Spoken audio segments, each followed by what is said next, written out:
सोलापूर शहर जिल्ह्यात पावसाने कहर केला आहे।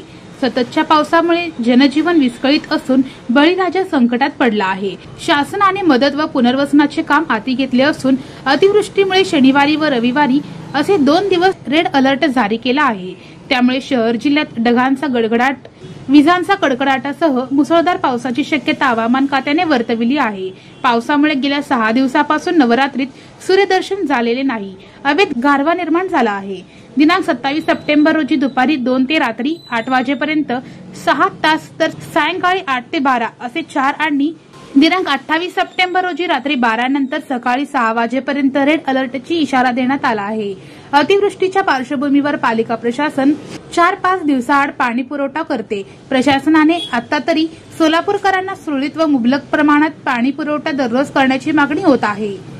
अतिवृष्टीमुळे जिल्ह्यात 3,60,000 शेतकरी बाधित झाले आहेत। 3,50,000 हेक्टर क्षेत्रातील पिकांचे नुकसान झाले आहे। त्यामुळे आगामी काळात अन्नधान्य व भाजीपाला महाग होण्याची शक्यता आहे। पावसामुळे रेल्वे, विमान व रस्ते, एसटी वाहतुकीवरही परिणाम झाला आहे।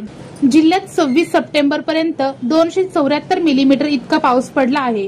शुक्रवारी सकाळपर्यंत 599 मिलीमीटर म्हणजेच 124% पाऊस पडला आहे।